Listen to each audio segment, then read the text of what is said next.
Friends, నేనేదో ఫ్యామిలీతో మంచిగా టైం స్పెండ్ చేద్దామని థాయిలాండ్ ట్రిప్ వేసుకుంటే నేను చేసిన చిన్న మిస్టేక్ వల్ల బ్యాంకాక్ ఎయిర్పోర్ట్ లో పోలీసులు పట్టుకున్నారు. అసలు ఏమైందో మీకు పూర్తిగా ఎక్స్ప్లెయిన్ చేస్తాను. ఇంకెందుకు ఆలస్యం, let's dive into the video. మా ఊరు పావని హోటల్లో కారం దోశ తినేసి ట్రిప్ కి అయితే స్టార్ట్ అయిపోయాము.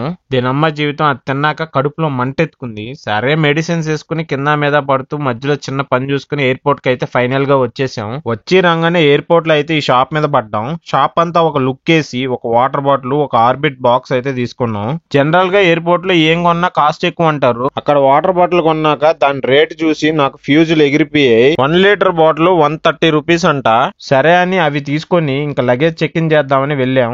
త్వరగా బ్యాగ్స్ చెకింగ్ చేసి ఇమిగ్రేషన్ కి అయితే వెళ్ళిపోయాం. బొడ్డోడిని ఎత్తుకు ఉండడం వల్ల ఇమిగ్రేషన్ చెక్ అయితే మాకు త్వరగానే అయిపోయింది. చెన్నై ఎయిర్పోర్ట్ లో మా ఫ్లైట్ అయితే వచ్చేసింది. ఇంకా ఆన్ బోర్డ్ అవ్వడానికి స్టార్ట్ అయ్యాం. మేమైతే ఇదే ఫస్ట్ టైం ఫ్లైట్ ఎక్కడం, అలాగే మాది ఫస్ట్ ఇంటర్నేషనల్ ట్రిప్ కూడా ఇదే. మాకైతే చాలా ఎక్సైటింగ్ ఉన్నింది ఆ రోజు. మీ ఫస్ట్ ఫ్లైట్ ఎక్స్పీరియన్స్ గురించి మీరు ఎలా ఫీల్ అయ్యారో కింద కామెంట్ చేసి చెప్పండి. ఫైనల్ గా ఫ్లైట్ అయితే ఎక్కేసాం.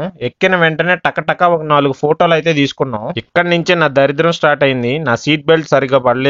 కింద మీద పడి ఫైనల్ గా అయితే వేసుకున్నాను.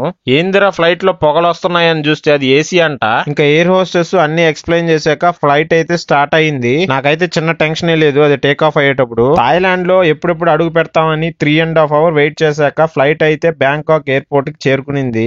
అందరి పాస్పోర్ట్లు నాకాడే పెట్టుకుంటే హారిక వచ్చి తంది బాబుది పాస్పోర్ట్స్ తీసుకుని ముందుగా ఇమిగ్రేషన్ చెక్ అయితే వెళ్ళిపోయింది. ఇక్కడే అసలు ట్విస్ట్ స్టార్ట్ అయింది. నేను నా ఫ్రెండ్ ఇమిగ్రేషన్ చెక్ వెళ్ళేటప్పుడు కంగారులో ఒకరు పాస్పోర్ట్ లో ఒకరు మార్చేసుకున్నాం. ఆ ఇమిగ్రేషన్ ఆఫీసర్స్ మమ్మల్ని పట్టుకొని థాయిలాండ్ ఎందుకు వచ్చారు, ఎక్కడ స్టే చేస్తున్నారు, ఎప్పుడు రిటర్న్ అవుతున్నారు ఇండియాకి, ఈ క్వశ్చన్స్ అన్ని ఆరా తీసి ఒక ఫామ్ ఇచ్చి ఫిల్ చేయమన్నారు. ఆ ఫామ్ ఫిల్ చేశాక పంపించేస్తారులే అనుకుంటే నా బోర్డింగ్ పాస్ మిస్ అయిపోయింది. ఆ బోర్డింగ్ పాస్ మీ ఇమిగ్రేషన్ ఆఫీసర్ కి ఇచ్చాను, తను నాకు రిటర్న్ చేయలేదని ఎంతసేపు చెప్పినా వినలేదు వాళ్ళు. మళ్ళీ నా పాస్పోర్ట్ తీసుకెళ్లి మొత్తం చెక్ చేసి 2.5 hours కూర్చొని ఎక్స్ప్లెనేషన్ ఇచ్చుకున్నాక ఫైనల్ గా వీసా అప్రూవ్ చేశారు మాకు. ఇంకా అక్కడ ఒక్క క్షణం కూడా ఉండకూడదని టకటక బ్యాగ్స్ తీసుకొని సిమ్ములు కొనుక్కొని క్యాబ్ లో పటాయాకి స్టార్ట్ అయిపోయాం. ఇదిగో ఇతనే క్యాబ్ డ్రైవర్. గైస్, మీరు ఎప్పుడైనా ఫ్లైట్ లో ట్రావెల్ చేస్తున్నప్పుడు కొంచెం పాస్పోర్ట్లు, బోర్డింగ్ పాస్లు జాగ్రత్తగా పెట్టుకోండి. ఈ వీడియో నచ్చితే మీకు లైక్ చేయండి. అలాగే థాయిలాండ్ ట్రిప్ మరిన్ని వీడియోస్ వస్తున్నాయి. అవన్నీ చూడాలంటే మన ఛానల్ సబ్స్క్రైబ్ చేసుకుని మాకు కొంచెం సపోర్ట్ ఇవ్వండి గైస్.